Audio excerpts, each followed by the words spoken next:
"Show no mercy," she thundered. "Unleash your wrath upon the people of Otu. Avenge my blood.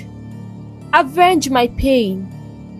She laughed, a terrible bone-chilling sound that filled the forest. I told them I would come for them. They had no idea what I was preparing. You must be ruthless, Ayaya.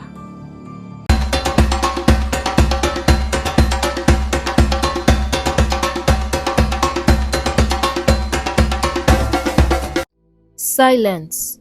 Silence!" the king roared, his voice echoing like thunder through the early morning air. His face was dark with anger as he looked out at the large crowd of women gathered before the palace gates. Each woman clutched green leaves in her hands, a symbol of distress, and they wailed loudly, their voices mixing into a haunting chorus that filled the palace compound. "If you don't stop this madness and tell me what is going on, I will have no choice but to throw every one of you out of this palace," the king shouted, his voice fierce. His jaws clenched, and his eyes blazed with impatience as he glared at the crowd. Anyone who looked at him could see he was quickly losing patience. The leader of the women, a woman named Mbilo, knew she could not wait any longer. She had to speak up to calm the king and explain why they were here. With a heavy heart and sadness in her eyes, Mbilo raised her hands, signaling for quiet. "Women of Otu," she began, her voice trembling. "Our king has said it's enough. We did not come here just to cry, but to pour out our hearts. We are here because our lives are in grave danger. But if we only cry, how can we make the king understand our pain?" She looked around at the other women, who began to quiet down, their cries gradually fading until silence filled the air once more. "Bring the women forward," Mbelo instructed the men standing nearby, her voice steady but filled with sorrow. The men gently carried the sick women to the front of the crowd. As they were laid down, a murmur rippled through the crowd. The foul smell of decay filled the air, and many covered their noses in disgust. Even the king flinched at the stench as he stared in horror at the women lying before him, their bodies weak, swollen, decayed and lifeless, their faces twisted in pain. "Who are these women?" the king demanded, shock widening his eyes. "What happened to them?" Mbilo's eyes filled with tears as she looked at the king. She took a deep breath before speaking, her voice heavy with sorrow. "My king, these women are only a few out of many. Some are so far gone that we could not even get into their huts to bring them here. These women suffer because of Ajilu, the youngest wife of Mbelu the fisherman." She paused to wipe the tears streaming down her face, her voice breaking. "This is my own sister here, my king. Her only crime was picking a few sticks of firewood from Ajilo's farm to cook. Just a few sticks. Yet, Ajilo caused her with this strange sickness that no healer can cure. We have tried everything possible, but she only gets weaker by the day. We even got heaps of firewood and begged Ajilo to lift the curse, but she refused." Mbilo pointed to another woman lying there, her face pale with illness. "And look at this woman here. Her only offense was refusing to sell her palm frond to Ajilo on credit. And for that, Ajilo cursed her as well. Now, this poor woman cannot even tend her farm because of her sickness. And Ajilo has been stealing and selling her palm fronds while she suffers." Mbilo's voice grew louder, filled with frustration and helplessness. There are so many others, my king. How can one woman terrorize an entire community like this? Everyone is terrified of Ajilo because she has dark powers. Powers we do not understand. We have nowhere else to turn. Please, my king, help us. How many more women must suffer? How many more lives must we lose? The king was silent, his gaze fixed on the suffering women before him. His heart ached as he listened to Mbilo's story. He had never seen such cruelty in all his years as king. This was beyond anything he had ever imagined. This is the height of wickedness, he murmured, almost to himself, as tears filled his eyes. He turned to the guards, his voice filled with urgency. Summon the elders immediately. Tell them to leave their farms and whatever it is they are doing, and rush to the palace at once. This matter cannot wait. The guards bowed deeply and hurried off to carry out the king's orders. The king then turned back to the women, his face filled with sadness. I don't have the right words to say, but I admire your courage for coming here. I promise you all today that Ajilo will not go unpunished. This wickedness must end. And let this serve as a warning to anyone who think they can use dark powers against the innocent in my kingdom. Return to your homes. I will discuss this with the elders. The women, their hearts lifted by the king's words, raised their voices in unison, chanting, "Long live the king." They slowly turned, whispering amongst themselves as they headed back to their homes, hope beginning to replace the fear that had once gripped their hearts. By sunset, the elders had all gathered under the ancient tree in the palace garden. Shadows stretched long over the ground as the last rays of sunlight began to fade, casting an eerie glow on the solemn faces of these wise men. They sat silently, each wondering why the king had summoned them so urgently. The weight of the unexpected meeting hung heavily in the air, filling their hearts with a sense of unease. Finally, the king appeared, his face marked with sorrow and anger. Without wasting a moment, he told the elders about the suffering of the women, about Ajilo's cruel curses, and how her dark powers had thrown the entire village into fear and despair. We cannot allow this wickedness to continue in our kingdom, the king declared, his voice trembling with emotion. If we let her be, she will ruin many more lives, and no one will be safe. I need your guidance on what must be done. The elders sat in silence, exchanging troubled glances. One by one, they rose to examine the dying women who had been brought to the palace. Each elder covered his nose at the stench of the sickness and decay, his face twisted with disgust and horror at the sight before him. Some elders shook their heads in dismay. Others spat on the ground, their eyes filled with fury. This woman, Ajilo, has the heart of a wild beast, one elder cried, his voice full of contempt. How can we allow such a creature to live among us? Another elder nodded gravely. If we let such evil thrive in our community, who knows what will become of us? The elders returned to their seats under the tree, speaking in low, serious voices as they debated what should be done. After much discussion, they finally reached a decision, one that left no room for mercy. Ajilo would be cast out from the village, sent to the evil forest where the spirits of darkness dwelled. It was known that no one who entered that cursed forest ever returned. The spirits were merciless to anyone who dared to trespass, and Ajilo's fate would lie in their hands. "Let her meet her end there," one elder whispered, his voice filled with grim satisfaction. "She will find painful death and suffering in the evil forest." The king summoned his strongest warriors and gave them a strict order. They were to search every corner of the village to find Ajilo and bring her to the village square. She would be dragged there, tied up, forced to face her crimes before everyone.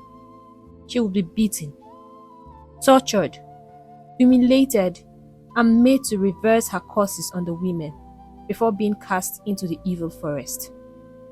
This would be a warning to all that such cruelty and wickedness would never be tolerated. As the king finished giving his orders, he turned to the elders, his face set with determination. "This will show everyone that justice will be served. Ajilo's evil ends here." The warriors set out at once, spreading through the village like a storm, searching every hut, every corner, until they finally found Ajilo. She was a young woman, but her heart was hardened like stone, and even as she was dragged to the village square, her face remained defiant. The villagers gathered to watch, murmuring with anger and disgust. They spat on the ground, snapping their fingers in a gesture of rejection and whispering, "Tofiawa," as Ajilo was brought forth. The warriors beat her, hoping the pain would force her to lift the curses she had cast. They whipped her, humiliated her, and tried to break her spirit. But Ajilo did not flinch. She endured the pain with a cold, unyielding strength. Her eyes burned with a strange fire, and her lips curled into a snare as she faced the crowd, never once pleading or begging. Not even a single drop of tears ran down her cheeks. Each curse was as strong as ever, and Ajilo showed no sign of relenting. Days passed, and still she refused to reverse her spells. The villagers were growing impatient, their hatred for her growing stronger as each hour passed. They all wondered what kind of an evil heart she had. Her body was bruised and battered, and one of her eyes had even been plucked out in a desperate attempt to make her relent. But still she held firm, refusing to undo the harm she had done. Finally, the king could bear it no longer. He knew there was no other choice. With a heavy heart, he ordered that she be thrown into the evil forest. Let the spirits of the forest be her judge, and let them deal with her as they saw fit. Ajilo was dragged to the edge of the evil forest, a dark and foreboding place that no one dared to enter. Behind her walked the village masquerades, dressed in fearsome masks, their long whips cracking through the air. They struck her hard as they walked, and the strong men of the village threw stones at her, each strike a final act of punishment. When they reached the boundary that marked the world of the living from the land of evil spirits, Ajilo stumbled and fell to the ground. The villagers watched, their faces filled with satisfaction, eager to see her final end. But as she lay there, beaten and broken, she lifted her head one last time, her voice filled with a strange chilling strength that made even the bravest among them shiver. "I will return," she vowed, her voice echoing through the silent forest. "I will make sure each one of you and your children knows pain and finds no peace." Her voice trembled with a power that sent a wave of fear through the crowd. They had no idea how she intended to make her threat happen, but the look in her remaining eye was enough to send shivers down their spines. The villagers turned away, hurrying back to their homes, eager to put distance between themselves and the dark forest. But the memory of her final words lingered, haunting their thoughts as they wondered if this truly was the end of Agilo's wrath. After 7 days in the dark, haunted depths of the evil forest, Agilo began to feel her strength return. Her body was bruised and battered, her skin scarred, and her once beautiful face was now marked by a missing eye. But something had changed inside her. Her heart, already hardened, had grown even more fierce and cruel. In those days of lying alone in the evil forest, she had met a powerful, wicked spirit. This spirit, dark, more wicked than anyone can imagine, and ancient, whispered to her, offering her a pact, an unbreakable bond that would grant her unimaginable powers. In exchange, she had to vow to serve the spirit with her life, using her newfound powers to fulfill the spirit's dark purposes. Agilo accepted without hesitation. She gave her loyalty to the spirit, and in return, it poured power into her. Power that made her stronger than she had ever dreamed. Her one remaining eye gleamed with a strange light that her very presence became fearsome and intense. Thus, unlike others who had entered the evil forest and perished, Agilo was spared. The spirit had chosen her, and she was reborn in wickedness. Now equipped with her new powers, Agilo did something that no mortal had dared before. She crossed back over the boundary from the evil forest to the land of the living. It was a line that separated the world of men from the spirits, a line meant to keep the two worlds apart. But Agilo, with her dark magic, walked over it like it was nothing. Once in the forest of the living, she found a hidden place where she built a shrine, a place of dark rituals and fearsome power.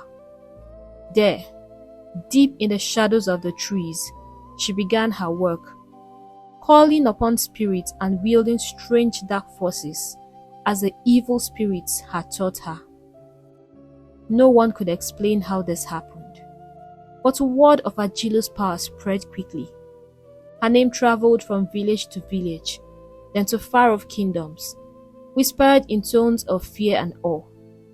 Stories grew about the one-eyed woman who lived in the forest, a woman who could summon spirits, cast terrifying spells, and see things that no human should ever know. Prominent men and women, warriors and leaders, even kings and queens came to her seeking power and guidance. They were drawn to her like moths to a flame. Despite the danger, hoping to gain strength from this mysterious woman with a voice as deep and powerful as the waves of the ocean. Her appearance alone was enough to make anyone shiver. When people approached her, they felt her immense power pressing upon them, an invincible force that compelled them to bow low in respect and fear. No one could look her in the eye. Her presence was so commanding that it made even the bravest warrior feel small. Back in the village of Otu, life had finally returned to peace. With Agilo out of their lives, the villagers went about their days without fear. Even though the women who had been cursed by Agilo eventually passed away, the villagers felt a strange relief. They believed Agilo was gone forever, perished in the evil forest as all others before her had. They had no idea that she had crossed back into the world of the living. Neither do they know of the new powers she wielded. No one could imagine that she had escaped death itself and was now lurking not too far away, growing stronger with each passing day. But there was something else the villagers didn't know. Something hidden beneath Ajilo's fierce, cold exterior. Ajilo was pregnant. Within her, she carried a son, a child from her husband, Mbelu. Months passed, and in the darkest depths of the forest, hidden from the eyes of the world, Ajilo gave birth to her son, Ayaya. It was a strange airy night, with only the pale moonlight filtering through the twisted branches above. The cries of wild animals echoed in the distance, almost as if they sensed the arrival of a child destined for a life of darkness. By this time, Ajilo had gathered loyal followers, men and women who obeyed her every command, drawn to her power and fearing her wrath. But none would dare interfere with how she chose to raise her son. For Ayaya was the most unfortunate child ever to be born. Ajilo was set on raising Ayaya for one purpose alone: revenge. To prepare him for this, she trained him in the cruelest way anyone could imagine. From his earliest days, Ayaya's life was filled with hardship and pain. As a small boy, he was often left to go hungry, sometimes for days, not because he had done anything wrong, but because Ajilo wanted him to be tough. She wanted him to know what it felt like to suffer, so that he would grow up without pity in his heart. Whenever Ayaya made even the smallest mistake, Ajilo would punish him severely. Sometimes, she would lock him in a scary pitch-black cave, filled with strange, terrifying sounds, leaving the poor boy alone in his fears. He would scream, hoping someone would hear him, but no one ever came. Ajilo's servants dared not interfere, for they knew the wrath of their mistress, and no matter what the circumstances were, Ayaya had learned quickly that crying was not an option. "I must never see you cry," Ajilo would say, her voice cold and terrifying. "If I ever see you cry, I will spill your blood, just like I do to those who disobey me." And she would point to the very spot in the forest where these loyal servants had met their end, their blood staining the ground. Ayaya had seen it himself, how his mother would kill without a moment's hesitation, laughing as she watched her victims fall to the ground in pain, their lives slipping away. At first, Ayaya would let out a terrified scream whenever he witnessed these horrific scenes, but he quickly learned to silence himself for the fear of his mother's wrath. Soon, no amount of pain and blood would make him flinch. Ajilo had succeeded in hardening his young heart, shaping him into exactly what she wanted: a boy unafraid of cruelty, even beginning to accept it as normal. As Ayaya grew older, Ajilo made sure he became strong, powerful, and skilled in battle. She trained him to be a warrior who would strike fear into anyone who saw him. Day by day, he was taught the art of combat, being shown how to handle weapons, how to fight without mercy, and how to keep his emotions hidden. She wanted him to be the most fearsome warrior, one who could destroy anyone who stood in their way. Years passed, and Ayaya grew into a man more terrifying than even his own mother. His face was hardened, his eyes cold, and he carried himself with a fearsome power that made others tremble. He had no pity, no softness in his heart. Anger filled him, and spilling blood brought him a twisted kind of pleasure. When he fought, he showed no mercy, striking down anyone who dared to challenge him. People whispered of his strength, saying he was undefeatable, that he fought like one who was possessed by a million demons. Ajilo watched her son with pride, a dark smile crossing her face whenever she looked at him. She had raised him just as she had planned to. Cold, unfeeling and deadly. He was her weapon, the one she would use to exact revenge on all her enemies. Now, with Ayaya by her side, Ajilo knew that her vengeance would be feared by all. All her enemies would finally know the terror she had been waiting to unleash upon them.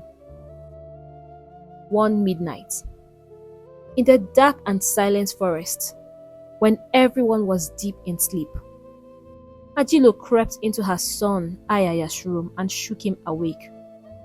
The night was thick and heavy with shadows, but the moon cast a silver glow that made the trees look alive, their twisted branches reaching out like claws. Ayaya knew better than to ask why she had woken him. He had learned long ago never to question his mother. Even though she had grown old, he still feared her. But as he followed her silently through the cold forest, he wondered where they could possibly be going at such an hour. After a long walk, they reached the bank of a cold, dark river hidden deep in the forest. The air was chilly, and the river's surface gleamed like glass under the moonlight. Ajilo stopped and turned to face Ayaya, her one eye glinting with a fierce intensity. Though her face was marked with age, her spirit was as fierce as ever. Ayaya looked into her eyes and felt a chill run down his spine. He knew this moment was important. There were words to be spoken, deep and powerful words that he could never forget. "I know you've always wondered why I raised you the way I did," she began, her voice low and full of emotion. "Today, I will tell you the truth. I am proud of you, Ayaya. You are the son I dreamed of. There were battles I couldn't fight myself. My own mother, Agba, was a powerful witch, but she feared showing her powers. She hid in the shadows, too scared of what others might think. She said people would never accept who we were. But I was different. I used my power to get whatever I wanted. I was bold, fearless, and refused to be hidden." Ajilo paused, touching the scarred empty socket where her eye had once been. Then, without any provocation, the villagers turned against me, she continued, her voice growing bitter. "They took my eye and tortured me in the most brutal way. And for what? For being me. They took away everything from me. They took away our lives from us. My life and your life," she screamed, her voice filled with emotions. "And they cast me into the evil forest. They thought that would be the end of me. But I come from a family of dark powers. I couldn't be killed. The spirit saved me and gave me more powers. And now, Ayaya, I have raised you well. You must help me seek revenge for all the pain, the shame, the suffering they forced upon me." As she spoke, her voice changed, growing louder, fiercer, until it was like the roar of a lion. Her words echoed through the forest, and Ayaya could feel the power in her voice ripple through the air. "Show no mercy," she thundered. "Unleash your wrath upon the people of Otu. Avenge my blood! Avenge my pain! She laughed, a terrible bone-chilling sound that filled the forest. I told them I would come for them. They had no idea what I was preparing. You must be ruthless, Ayaya. She reached into her cloak and pulled out a sharp gleaming sword, holding it out to him with a wicked smile. Ayaya took the sword, feeling its cold metal in his hands. His heart was racing, and a strange thrill surged through him as he held it. Are you ready for this task? Ajilo asked, her eyes gleaming with dark pride. Ayaya looked up, meeting her gaze, his heart pounding. I am ready, mother, he said, his voice strong and steady. I am so ready. But then, Ajilo's face changed, her expression growing serious. Then, your first task is to kill me, she said, without a hint of fear in her voice. Ayaya's hands trembled as he took a step back, his mind reeling. What?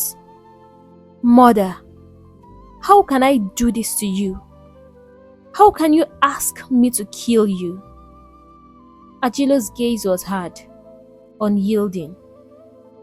Son, in the path of revenge, there can be no love, no weakness. I am your only family, and once you kill me, you will be able to kill anyone. Your hearts will be unbreakable. This is my final request. My time is done. Now, kill me and don't mourn me. Ayaya's face twisted in anguish. No, mother, I can't do this. Ajilo stepped closer, her voice filled with icy determination. I brought you into this world, and I would not hesitate to kill you if need be. I raised you to be strong, to be fearless. I never showed you love. I raised you like a wild beast, a weapon. Do not be a coward. Kill me. The word coward struck Ayaya like a blow. He had spent his entire life proving he was not weak, not afraid, just to prove to his mother that he was indeed the fierce warrior she had molded. Ayaya took a deep breath.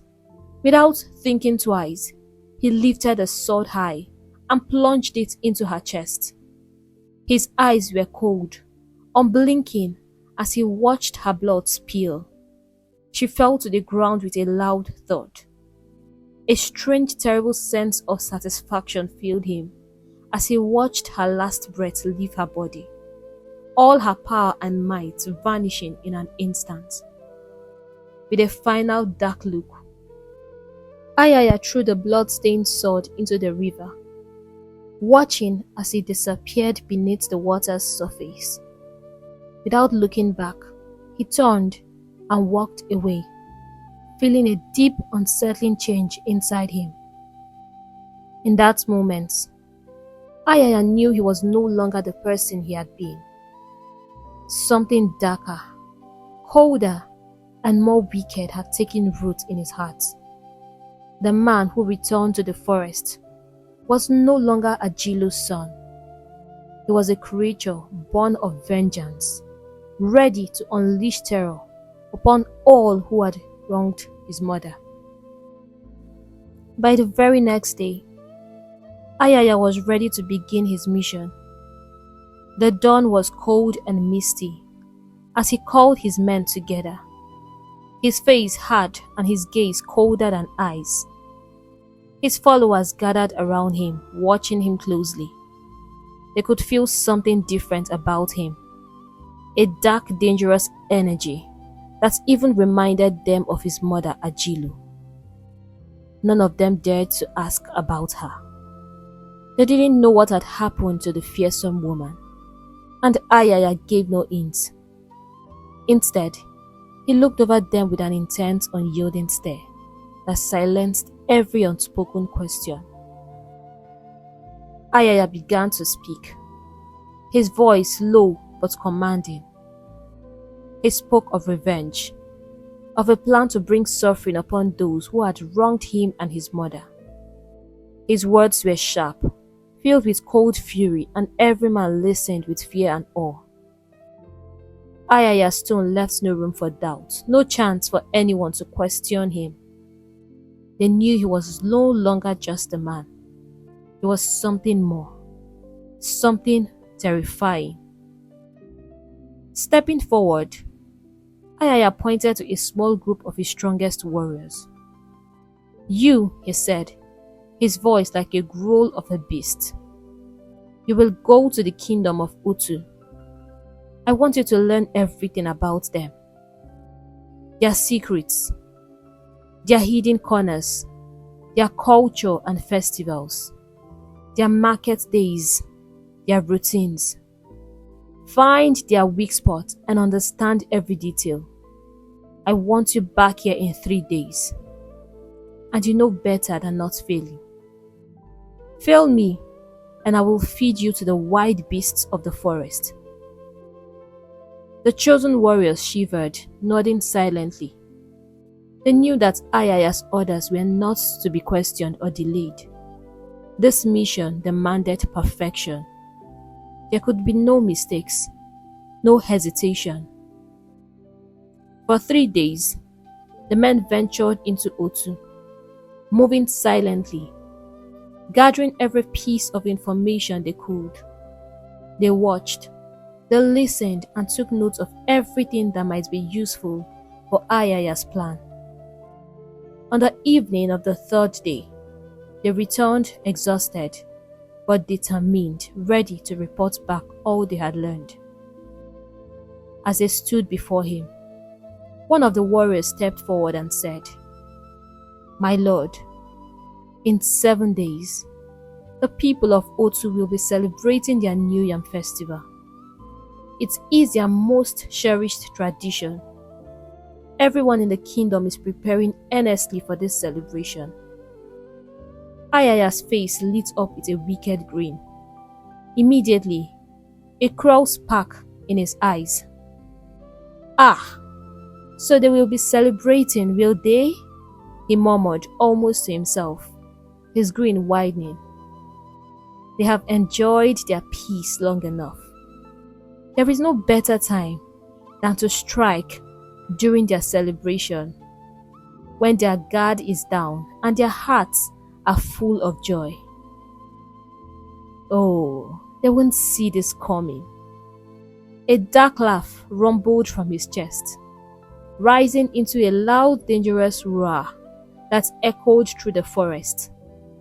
His men joined in, their laughter mixing with his. Though they still didn't fully understand the hatred Ayaya held for the people of Utu. But it didn't matter to them. They felt his fury, his passion for revenge, and that was enough to ignite their own. In that chilling moment, they looked upon their leader and knew that they were a part of something ruthless and terrible.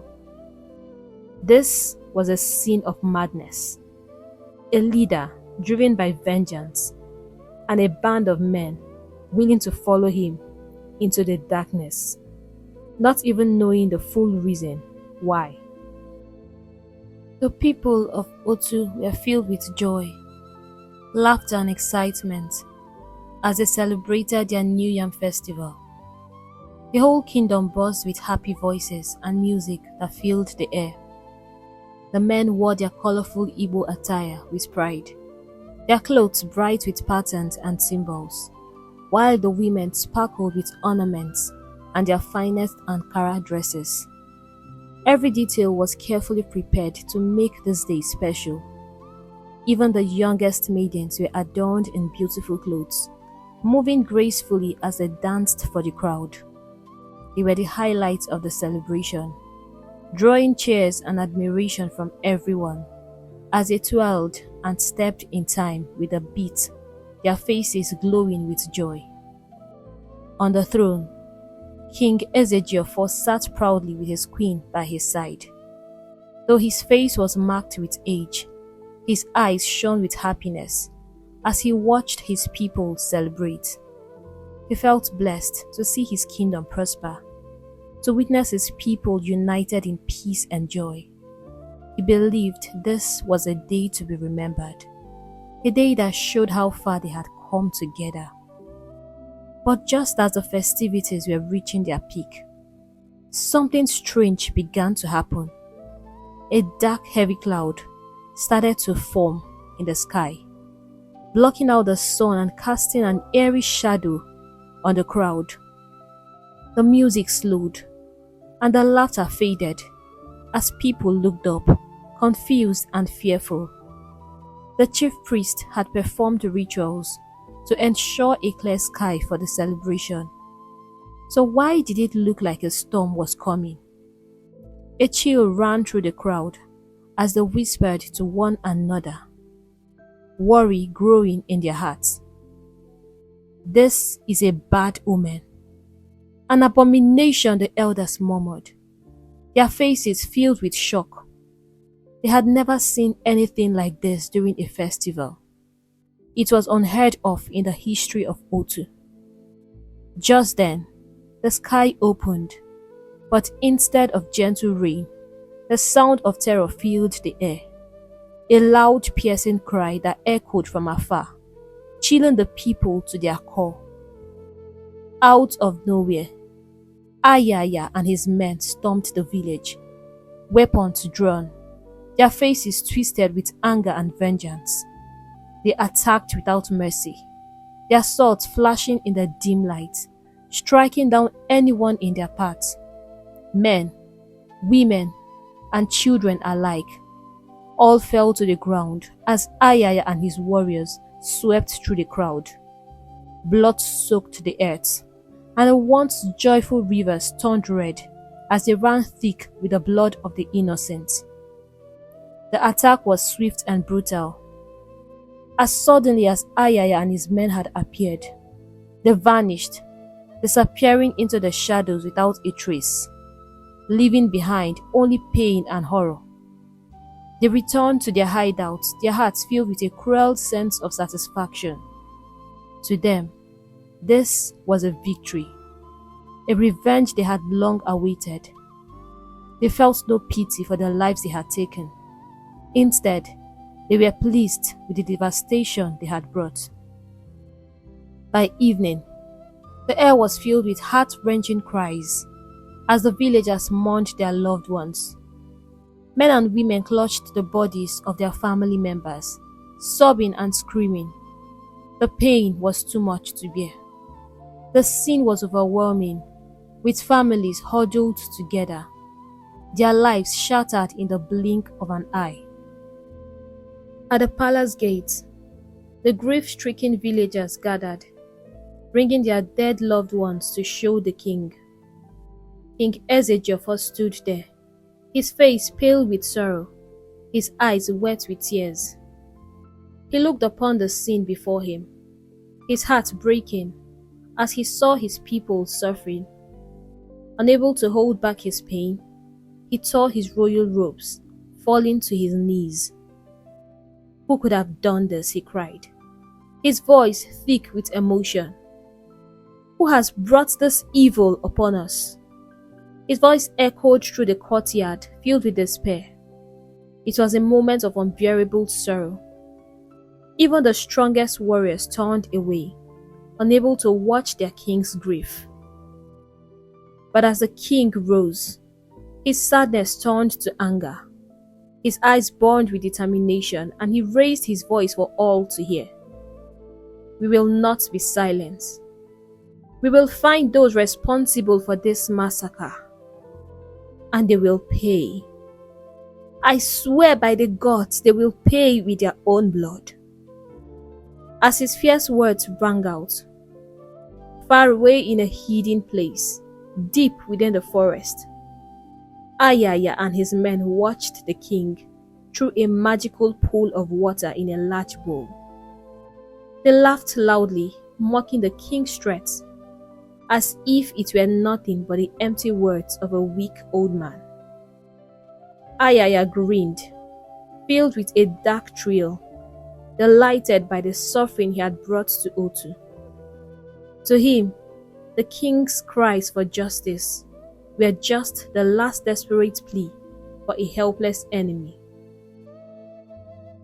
7 days crawled by, and though the people of Otu were still heartbroken and afraid, they tried to carry on, forcing themselves to return to their daily lives.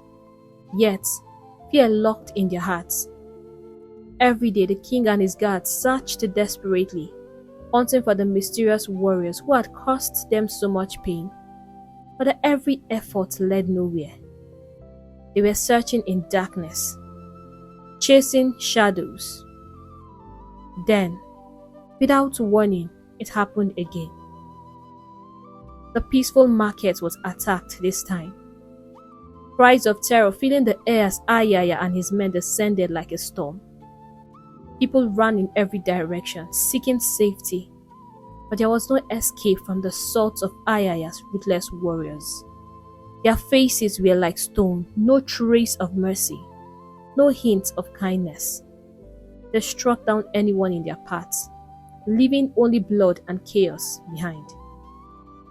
And so it continued, attack after attack. The once happy, lively kingdom of Otu was now filled with fear. No one felt safe. People stayed locked in their homes, peeking out from the windows and shivering at every sound. Even homes were no longer safe, as Ayaya's men seemed to appear from nowhere, causing terror whenever and wherever they went. Mothers clutched their hungry children, unable to leave to find food, and brave men who could bear it no longer gathered their courage to seek help from the king. But even these brave men were stopped, ambushed on their way to the palace. Most of them were struck down before they even knew what was happening. Only a few managed to escape to tell the tale. Ayaya's men seemed to move with a skill and stealth that was terrifying, like they had powers beyond human understanding. No one could tell if it was dark magic or pure skill, but it left everyone in Otu trembling with dread. Then one morning, as the palace guards began their rounds, they found something chilling at the palace gate. A note sealed with blood. The guards looked at each other, fear in their eyes. With trembling hands, they picked up the letter and rushed it to the king, their faces pale with terror. The king's hands shook as he opened the blood-stained notes, his heart pounding as he read the message. Do you want peace to return to your kingdom? Give me the throne and your youngest daughter as a wife. Dress her in the finest robes and let her sit before the villagers in the village square by noon tomorrow. Gather the elders and the priests for the coronation ceremony, and only then will you and your people know peace again. The king dropped to his knees, a cry of anguish escaping his lips. Was this all what the suffering had been about? His throne? Never in his years had he imagined such a thing would happen, that his kingdom would be brought to its knees by an unseen enemy. Yet, looking out at the kingdom's suffering, he knew he had no choice. If giving up his throne meant sparing his people, then he would do it. That day, a heavy silence fell over Otu. The people gathered, their faces marked by grief, their hearts filled with dread. They watched in silence, knowing that this was only the beginning of something dark. Ayaya's demand had turned their lives upside down, and though the day was bright, their spirits were clouded with the deepest sorrow. Ayaya took over the kingdom of Otu, declaring himself king. He was wild, cruel, and filled with a darkness that struck fear into everyone. His presence was terrifying, and no one knew where he had come from or what he truly was. He had powers beyond belief, great dark powers that made anyone standing near him tremble. The villagers feared him deeply, whispering amongst themselves, wondering if the strange new king was even human. Ayaya had not come to Otu for peace. His mother's wickedness seemed mild compared to his own. Cruelty gave him pleasure, often killing for no reason other than to watch others suffer. Any land, property, or even beautiful woman that caught his eye, he took as his own, without hesitation or remorse.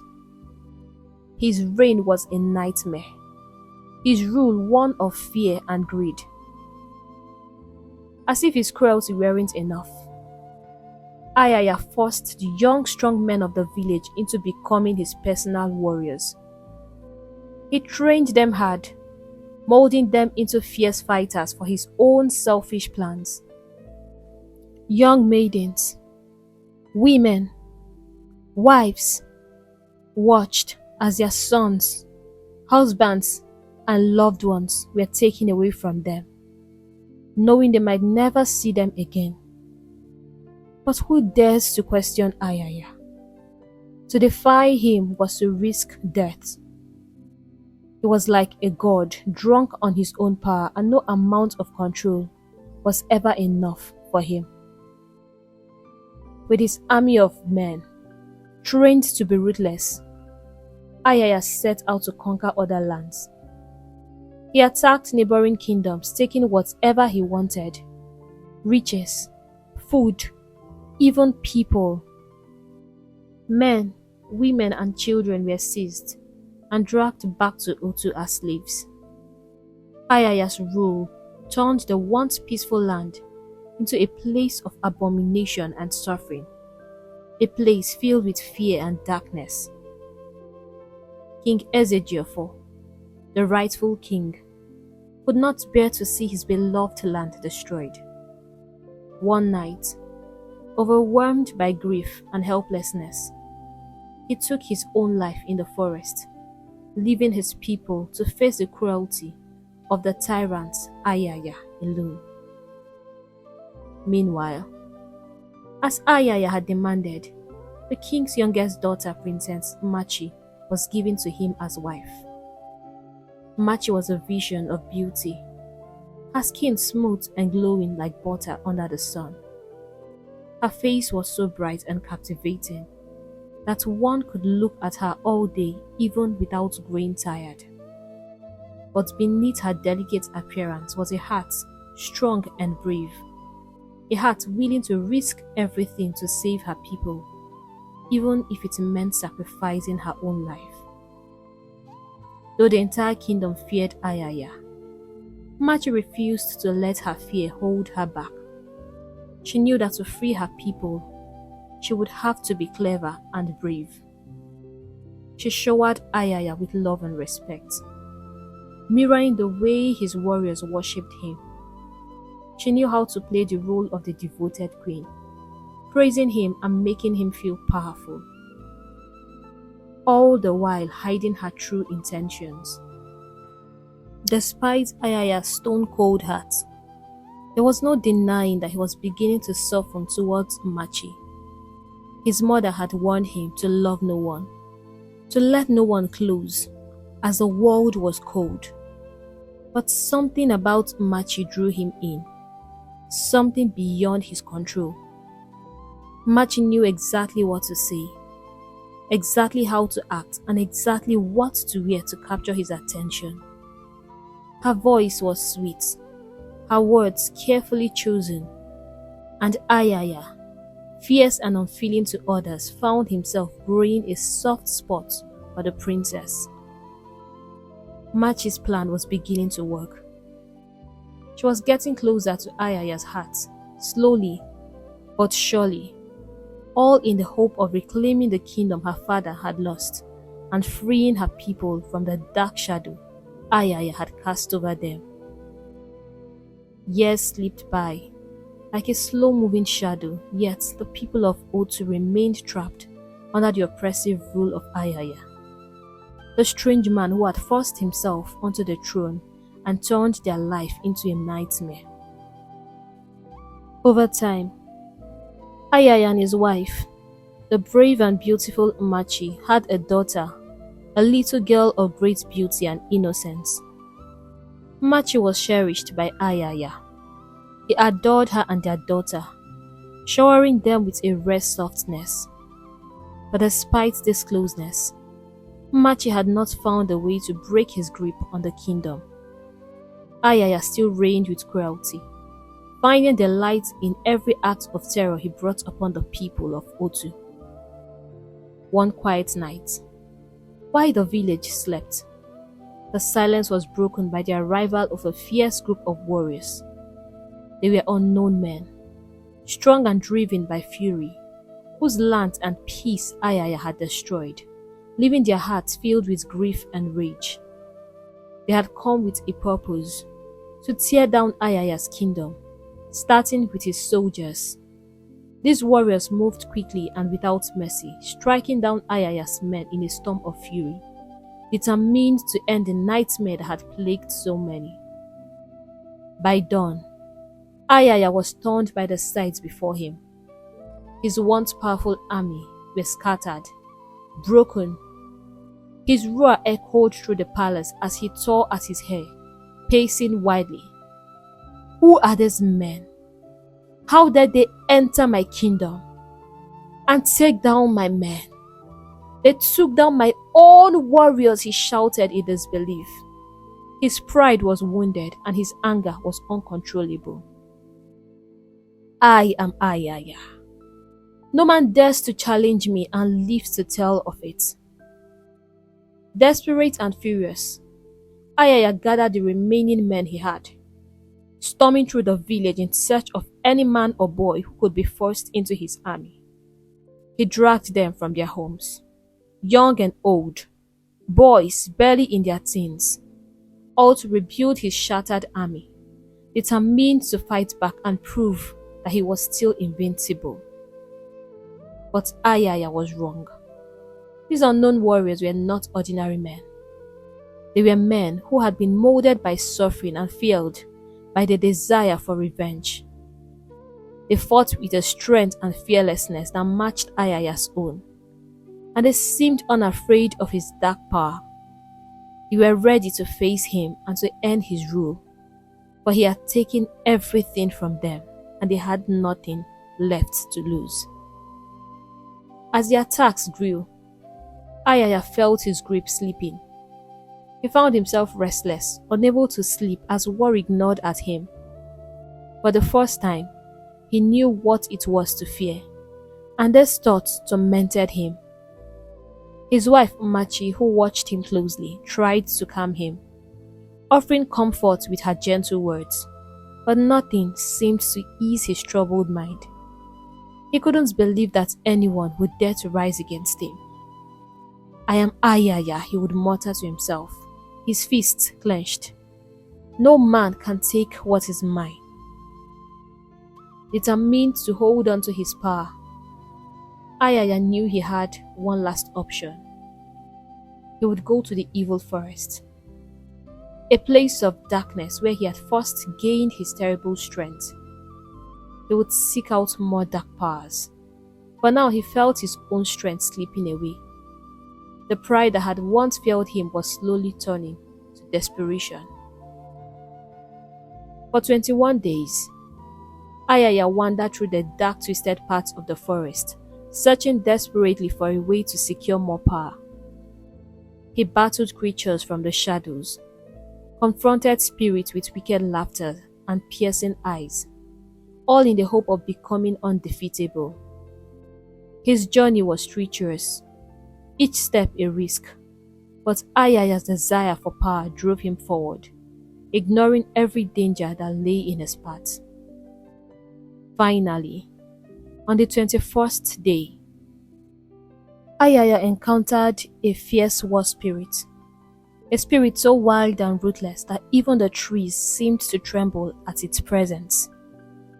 Its name was Igogo, and it was a spirit of battle, hunger, and fire. It moved sharp and swift like a lion. Igogo looked upon Ayaya with an intense, gleaming eye and offered him exactly what he sought: fame, power, and authority that no kingdom could challenge. But the price was grave. In exchange, Ayaya would have to sacrifice his own daughter, Nkiri, his only child. Igogo promised that with a deal no enemy could defeat him. "I will possess her whenever there is a fierce battle," Igogo declared. "No kingdom will be able to rise against you. But there are rules. Every fortnight, I will possess you to sleep with her. She will be mine, and no one must ever lie with her or learn who she truly is. Whenever the battle becomes fierce, call upon me, Igogo, and I shall strike fear into your enemies. I will devour them with fire and fury."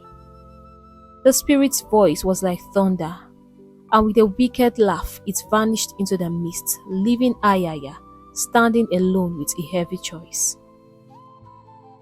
Nkiri was Ayaya's beloved daughter, but his thirst for power had become his only loyalty.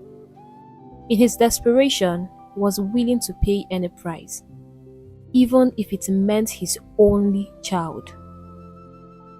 When he returned and shared his decision with his wife, Machi, her heart shattered.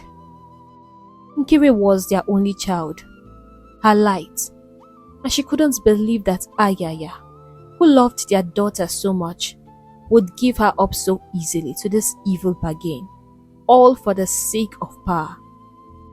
Her face was pale with horror as she listened, her eyes brimming with tears. That night, as she sat alone, Machi could hold back her pain no longer. She faced Ayaya, her voice filled with anger and anguish. "No, Ayaya, I will not let you do this to our child. I won't stand by while you use her for your selfish gain," she cried, her whole body trembling. She looked at him. She had always known he was a beast, but she thought he would stop at nothing to protect his own. But no, she was wrong. Ayaya was selfish and heartless. Ayaya's face hardened at her defiance. He had trusted her with this secret, thinking she would support him. He had always thought that she knew what he wanted. Powers. That was the only thing he had grown up having and would do anything to keep it. But she dared to oppose him. Ayaya, the mighty man who ruled without mercy. His anger ignited, his heart as cold as steel. Without a word, he drew his sword. His face twisted with fury and plunged it deep into Machi's heart. Her eyes widened in shock. Her lips parted in a silent cry, and she slumped to the ground, her life slipping away before him. Ayaya stood over her lifeless body, his heart as empty as the dark night around him. The silence heavy with horror of what he had done. The evil spirit kept its promise. With Igogo's power at his side, Ayaya became unstoppable. Once again, his strength and fearlessness grew so immense that any army daring to stand against him soon crumbled. Those who once spoke of challenging his rule now trembled, for Ayaya's enemies fled before they even stepped onto the battlefield, terror shaking them to the core. Ayaya's secret weapon was his coven, a hidden chamber within the palace that only he could enter. From this dark and guarded place, Ayaya would sit cross-legged, his eyes glowing with a fierce light as he watched the battle unfold, almost as if he were standing in the midst of it himself. If his men seemed to struggle or falter, Ayaya would summon Igogo with a wicked chant, calling upon the spirit of war. Each time Ayaya called, Igogo appeared like a storm, descending upon the battlefield with a terrifying fiery presence. The spirit's entire body blazed like a molten fire, its form shifting and pushing with fire and power. It tore through Ayaya's enemy with ease, its fiery hands ripping down anyone in its path. Whenever this terrifying force appeared, not a single enemy soldier survived. The spirit left nothing but scorched earth and silence behind, vanishing as suddenly as it had come, leaving the battlefield empty and still. The people of Otu, and even Ayaya's own soldiers, were left in awe and fear. No one understood what this mysterious force was, not even the people who called Ayaya their king. To them, it was a mystery beyond explanation, a power that defied understanding. With each victory, Ayaya's pride and hunger for conquest only grew. Now that his enemies feared him, he turned his eyes to neighboring lands, pushing further and further outward. He launched attack after attack, invading their territories without mercy, using Igogo's terrifying presence to claim whatever he desired. He took their treasures and their people, bringing ruin to any kingdom that stood in his way. Among Ayaya's warriors was a brave and striking young man named Anochie, hailing from a family of powerful hunters in Otu. Anochie was known for his courage and skill. He was the only son of his parents, and like many other young men, he was forced into Ayaya's army with no choice but to obey the ruthless king's command. Though he fought as Ayaya's warrior, he often felt uneasy about the mysterious and dark power that Ayaya wielded. Anochie had witnessed the terrifying presence of the fiery lion warrior on the battlefield, and each time it left him covered in goosebumps. He had never seen or heard anything like it. The fiery spirit struck down enemies with unmatched fury, and even the bravest soldiers cowered in its presence. Anochie couldn't shake the feeling that this was not just ordinary magic. There was something deeper, something dark and hidden about it. The mystery gnawed at him, making it impossible to rest. Driven by curiosity, Anochie sought answers, asking the village elders for any clues they might have about Ayaya's strange power. These were men and women who had lived and had seen many things, both natural and supernatural. But even the oldest and wisest among them could offer him no answers. Whatever secret Ayaya held, it was buried in layers of mystery that no one could uncover. One hot midnight, Anochie lay restless, unable to sleep. His grandfather had warned him to stop asking questions, to live like everyone else and avoid drawing Ayaya's attention. But curiosity continued to burn inside him. Feeling the need to clear his mind, he decided to go to the village river to refresh himself. The quiet of the water and the coolness of the night often helped him think more clearly. Taking his sword and guided by the soft light of the moon, Anochie walked through the silent parts of the village, heading towards the river. As he arrived at the river bank, he suddenly stopped, his heart racing. There, sitting quietly on a stone by the water, was a beautiful young maiden. Though it was dark, The moonlight illuminated her features, making her beauty almost magical.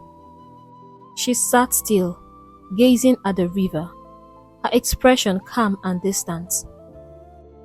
Anoche froze, uncertain of what he was seeing. It was midnight. How could a maiden be out here alone, so calm and unafraid? She didn't seem to care about him or notice his footsteps, which was strange for anyone, let alone a maiden by herself at such an odd hour. She sat perfectly still, her gaze fixed on the water as if in a trance. For a moment, Anoche forgot about everything. His mission, his worries about Ayaya's power. His thoughts were consumed by the sight of this mysterious girl. Was she human? Or could she be a spirit from the forest? His heart pounded in his chest, a mix of curiosity and caution. But he was a warrior and a skilled hunter. He would not let fear chase him away. Summoning his courage, Anoche stepped forward, offering a greeting. But the maiden didn't move, didn't even turn to acknowledge him. She sat still and silent, her face expressionless, staring into the depths of the river. Anoche felt a chill creep over him, but he refused to be intimidated. He was no coward, and he wasn't about to let a silent maiden scare him off. Determined to prove his bravery, he waded into the river, letting the cool water refresh his body. As he soaked in the quiet, his eyes kept drifting back to the strange maiden on the shore. She sat like a statue, her gaze fixed, her face unreadable, watching him with a calm intensity. Anoche couldn't look away, wondering who or what she really was. At the first crow of the cock, marking the start of a new day, Anoche watched her leave, moving quietly along the narrow village path until she vanished into the tall grasses. Just before she disappeared, he caught a glimpse of something in her eyes, a flicker of sadness, a sorrow too deep to name. Though curiosity burned within him, Anoche chose not to speak on what he had seen. Something about this midnight encounter felt sacred, a mystery he needed to keep to himself. Night after night, drawn by an urge he couldn't explain, he would slip out under the moonlight and return to the river. And each time, just as before, he would find her there, sitting on the same stone at the water's edge, staring into the quiet river. Days passed, and soon, Anoche realized she meant him no harm. Gradually, he grew brave enough to sit beside her, keeping her silent company. She still never responded to his greetings, nor did she speak a single word to him. Yet, Anoche felt that this quiet soul needed help, needed someone to share her sorrow. He had no idea what weighed on her so heavily, but her eyes held the unmistakable look of pain, of loneliness and heartache, and it stirred something inside him. In time, it became less about the mystery of the fairy lion and more about her. He found himself thinking of her during the day, wondering what sadness she carried. Every time he sat beside her, he longed to bring her a moment of peace, to see even the smallest hint of a smile break her sadness. Remembering how his grandfather had taught him to play a local stringed instrument with thin, soothing notes, Anoche began bringing it with him every night. As the boat sat by the river, he would play soft, gentle melodies, letting the music flow through the cool night air, its sound drifting over the water and touching the silence around them. He hoped it would bring her some comfort, a balm to her hidden sorrows. This midnight river was the only place where Nkiri, Ayaya's daughter, felt a taste of freedom. Born into a life controlled by her father's dark desires, Nkiri had never known what it was to live without fear. The river had been her refuge, a place where she had tried many times to drown herself, hoping to end her suffering. But even death refused her. She would float back to the surface, forced to return to a life of misery and isolation. She had no one, not since her mother's death. Her father had kept her hidden, only appearing when he needed to use her for his selfish purpose. She hated the nights most, those awful times when her father would come to her, forcing her to lie motionless, tears streaming down her face as he forcefully molested her without care for her pain. She was nothing more than a tool, a weapon to satisfy his pride and feed his hunger for power. Anoche was the only person who had ever come close to her, who had dared to look her in the eyes and speak to her. She had watched him from the first night, noticing his fear, but also his quiet bravery. Each time he slipped into the river, she saw the way he glanced at her, thinking she wasn't looking. Though she couldn't speak to him, his presence began to feel like a comfort, a glimmer of something safe in her dark world. The music he played each night became her solace. She would sit, eyes closed, letting the soft notes wrap around her like a blanket, calming the storm inside her. When she found herself alone during the day, locked away from the village, she would think of him, the brave warrior who kept her company under the stars, soothing her soul with his music.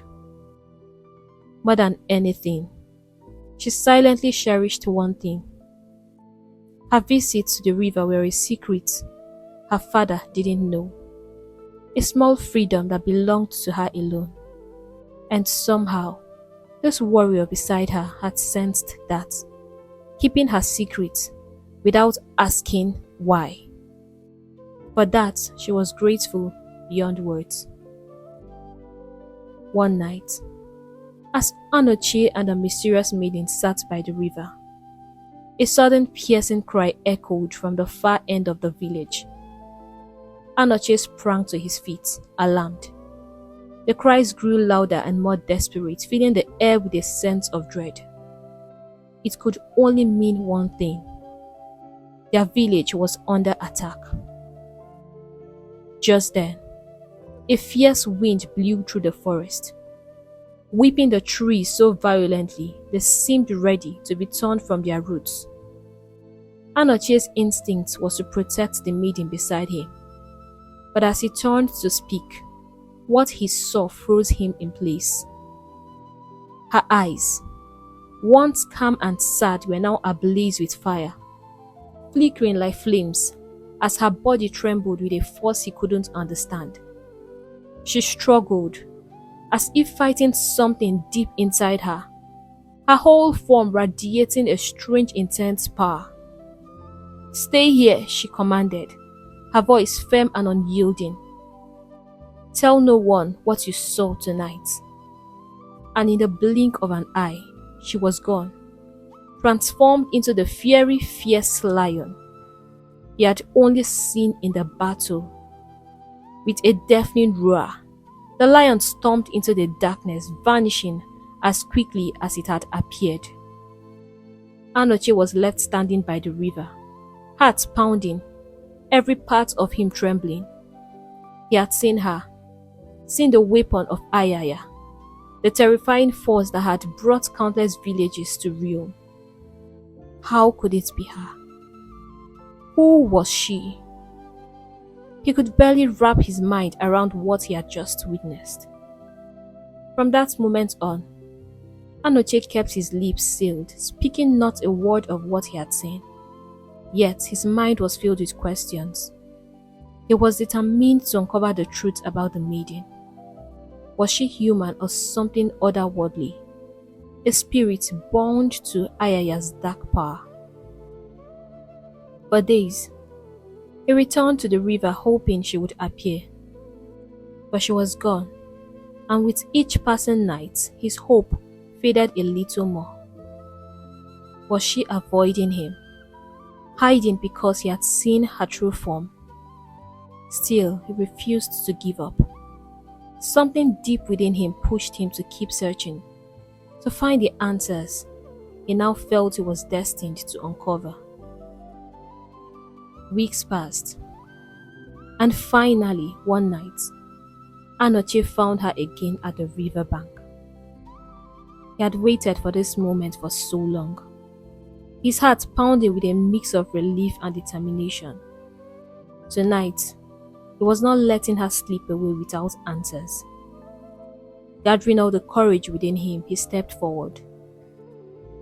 "I meet you again, beautiful maiden," he said softly.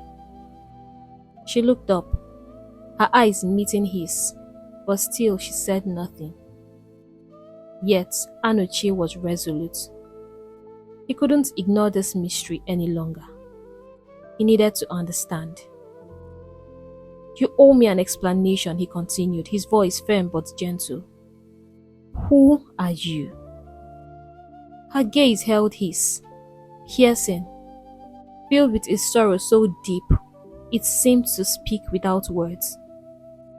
Anoche's heart ached as he looked into her eyes, seeing a pain that was almost unbearable. She was fierce and powerful on the battlefield, yet here she sat, broken and silent.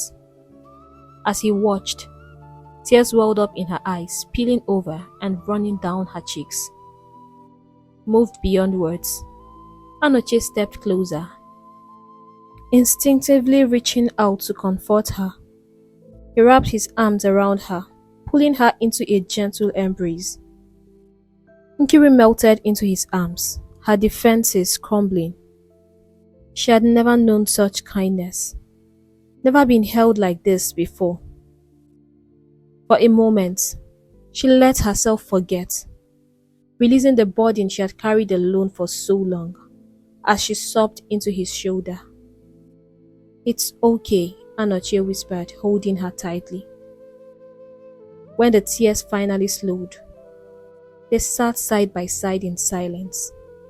And then, against every warning, against the fears her father had instilled in her, Nkiri told him the truth. She revealed Ayaya's dark secret, how he used her as a weapon, how he cursed her life, trapping her into a cycle of pain and control. Anoche listened, horrified, his fist clenching in anger. "That man is a monster," he muttered, his voice thick with rage. "I knew he was evil, but I never imagined this." Nkiri's voice shook as she continued. "He killed my mother, Anoche. I saw it. And every night, he..." She hesitated, her voice breaking as fresh tears filled her eyes. "Every night, he comes to me. He molests me in the most unimaginable way. This is my only escape. I am nothing to him, just a means to hold powers over others." Her words were filled with desperation, a plea for help. She had never dared to voice her pains. Anoche's heart ached as he held her, feeling her pain as if it were his own. He took a deep breath, determination hardening his resolve. "We can fight him, Nkiri. We can put an end to this." Her eyes widened in fear. "Do you know what you are saying? Ayaya is no ordinary man. He is a beast with power beyond anything you can imagine." "I know, but you are his source of power. You are the key to his strength, and if we can break his hold on you, we can destroy him. You deserve to be free, Nkiri. Our people deserve to be free. Your mother deserves justice for her death." His voice was steady, filled with a resolve that surprised even him. Nkiri looked down, a glimmer of hope beginning to bloom within her. She was tired. Tired from the endless pain, from the control her father held over her life, from the way he used her as a weapon to inflict suffering on the innocent. Yes, she thought, there has to be an end. She met Anochie's gaze, her face soft but determined. Then help me, she whispered, her voice barely audible. Help me break free. Make love to me now. What? Anochie exclaimed. Do you know what you are asking me to do? Please, she said, make love to me. Anochie felt a surge of warmth and tenderness as he gazed into her tear-stained face.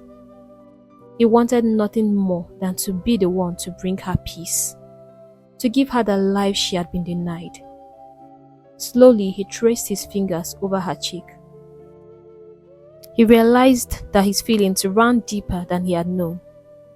Somehow, in all these silent nights by the river, he had fallen in love with her.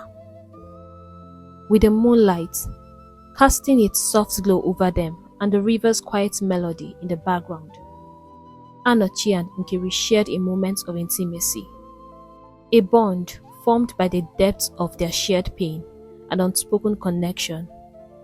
They held each other, letting go of the world around them, lost in a passion that felt as inevitable as the tides. Afterward, they lay on their backs by the river, gazing up at the sky. Nkiri's voice broke the silence, low and filled with a quiet strength. I don't know what we just did, she said softly, but my father warned me that no other man must touch me. Now that I have defied him, show me your bravery. Show me how far you will go to free us all. Anochie, our lives are in your hands. Her words echoed in his mind, challenging him, reminding him of the risk ahead. He knew now that their time was short, that every moment counted. But for Nkiri and for the people of Otu, he was ready to do whatever it took. That night, Anochie slipped out of the kingdom, his heart pounding with determination. Each time he met resistance along the way, he fought with all his might, his focus fixed on freeing his people from the dark grip of Ayaya. Nothing would stop him, not fear, not exhaustion. He was ready to face any challenge to bring an end to the terror. For days, Anochie journeyed to every kingdom, suffering under Ayaya's oppression.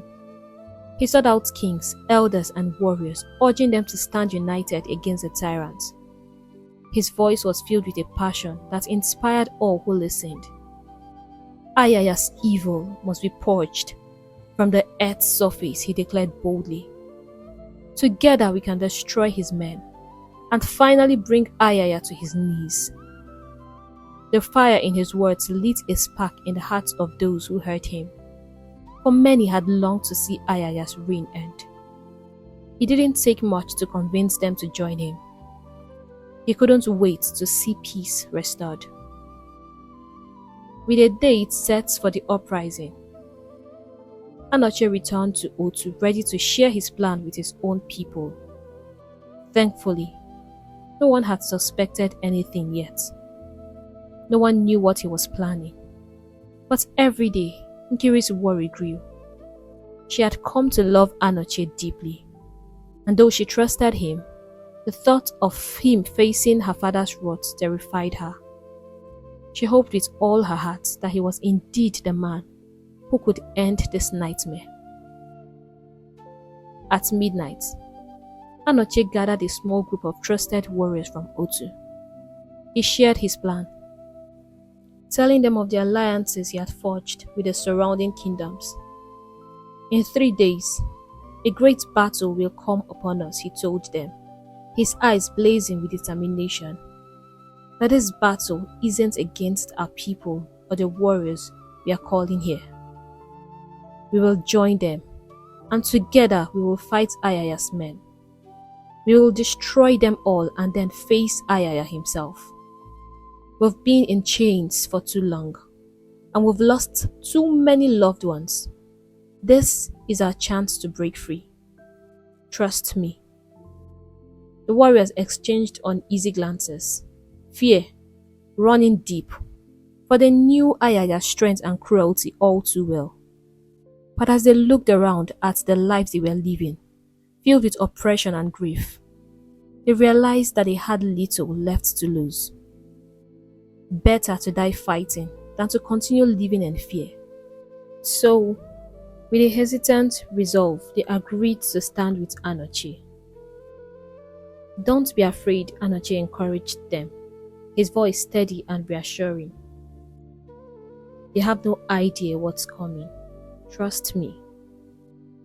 But unknown to Anoche, there was a traitor among them. His name was Ike, a man driven by greed. He craved power and had always wanted to gain favor in Ayaya's eyes. Seeing an opportunity to rise, Ike revealed Anoche's plan to Ayaya, hoping for a reward. But upon hearing the news, Ayaya's rage was terrifying.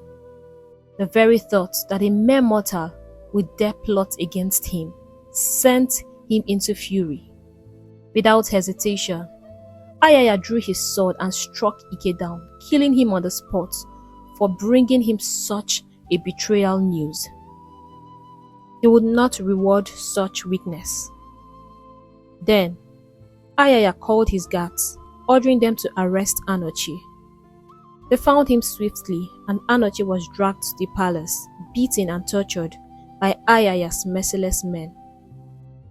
Bloodied and bruised, he lay on the ground.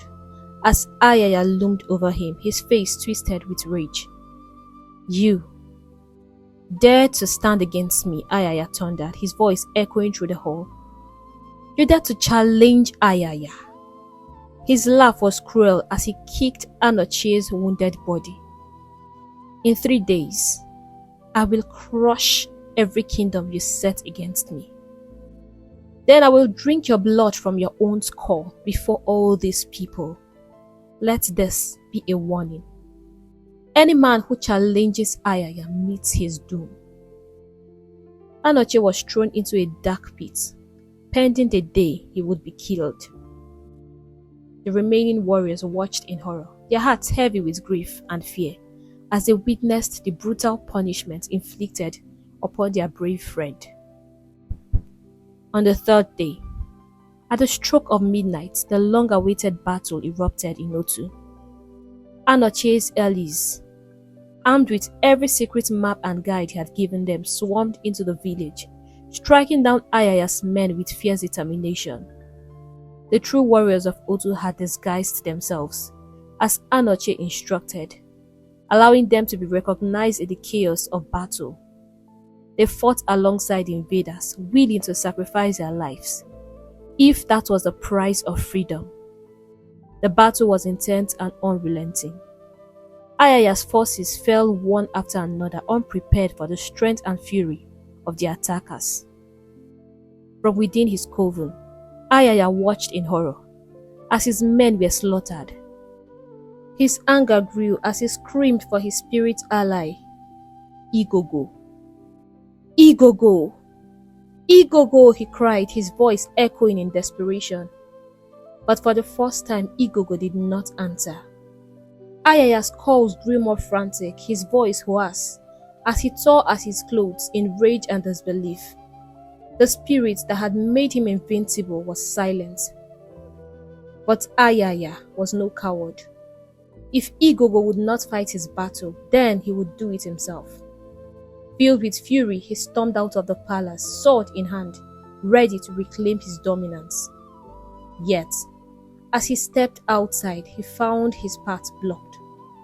There stood Anoche, and beside him was Nkiri, his daughter, the very weapon he had relied on. Ayaya's eyes narrowed as he took in the sight, his mind racing. He had just realized the depth of Anoche's plan. Anoche was no naive hero. as he had thought. He had gone miles ahead of him and prepared this betrayal all well. Rage twisted Ayaya's face as he looked at Nkiri, his voice dripping with contempt. "Did he sleep with you?" he sneered, his tone filled with venom. Nkiri's eyes filled with tears, but her gaze remained steady. "Dear father, how does it feel to have everything taken from you, even the power over your own self?" "Bastard! Bastard!" Ayaya roared. "You betray your own father for a mere mortal who will discard you the moment he learns what you truly are." His voice rose with fury, echoing through the silent night. "I am nothing like you, father, and I reject you as my father." Nkiri spat back, her voice filled with defiance. "You have never been anything to me but a monster." Ayaya's eyes flared with madness as he raged. "They took everything from my mother, Ajilu. This village you now defend cast her into the evil forest for nothing." Anochie had heard the story of Ajilu, the evil woman who was cast into the evil forest. "You lie." Anochie's voice cut through the air, firm and unyielding. "Is this what all this is about? My grandfather told me of your mother, Ajilu. She was no innocent victim. She was a terror upon this land, just as you are now." A wicked laugh erupted from Ayaya. "My mother prepared me for this moment, even on the day she made me kill her. If I'm to fall, you will fall with me, my dear daughter." With a sudden vicious movement, Ayaya drew his sword and lunged at Nkiri, but before he could strike, Anochie acted with lightning speed. His arrow flew through, piercing Ayaya's skull, the impact so swift that Ayaya barely had time to register the blow. With a loud final thud, Ayaya collapsed to the ground, his life extinguished. Standing over Ayaya's lifeless body, Anochie took his sword and severed Ayaya's head. The reign of terror was over and the people of Otu were finally free. A loud cry of victory echoed throughout the land. The tyrant Ayaya was gone and freedom had finally returned. Nkiri held Anochie tightly, tears streaming down her face, overcome with relief and guilt. Anochie had proven himself to be a true hero, risking everything to save her and the people. With Ayaya defeated, every bound slave was freed and each kingdom reclaimed what had been stolen from them. Songs of joy filled the air as the people praised Anochie, the brave warrior who had ended their suffering. For the first time in years, peace had returned to Otu and the villagers rejoiced.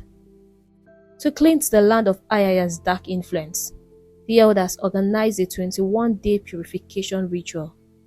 The bodies of Ayaya and his evil followers were cast into the evil forest. Offerings of purification were offered to the gods, and the people celebrated as they watched the gods accept their offerings. The land was finally cleansed, free of the shadows that had haunted them for so long. The elders, along with the villagers, approached Anochie with a request. He should be their king. He had shown love, courage, and sacrifice, proving he was worthy of the throne. But Anochie couldn't accept this honor alone. He turned to Nkiri, the woman he had now grown to love, the bravest soul he had ever known. She had stood by him, endured the unimaginable pain, and there would have been no victory without her strength. The kingdom of Otu burst into celebration as the villagers gathered at the palace for the marriage and coronation of their beloved king and queen. The air was alive with laughter, songs, and dancing. It was not just a marriage, it was a celebration of victory, of freedom, and of a new beginning for the people. As King Anochie and Queen Nkiri took their place on the throne, They ruled with love, wisdom, and kindness, working tirelessly to rebuild what had been lost. Their love for each other grew deeper with each passing day, and they were blessed with children, filling their lives with joy. Peace and prosperity returned to Otu, and the kingdom flourished under their reign. And so, Anochie and Nkiri lived happily ever after, the land of Otu forever grateful to the king and queen who had restored their freedom.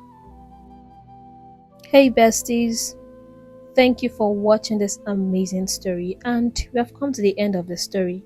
I hope you enjoyed it as much as we enjoyed making it, and also hope you learned one or two lessons from it. I would like you to drop your lessons in the comment section, and please don't forget to subscribe if you are yet to subscribe to our channel, and turn on your notification bell so that you get notified whenever we post new stories. Thank you so much for all your love and your support. It's been so massive, and I can't even thank you all enough. Right now, I'll have to go and see you in our next story. Bye!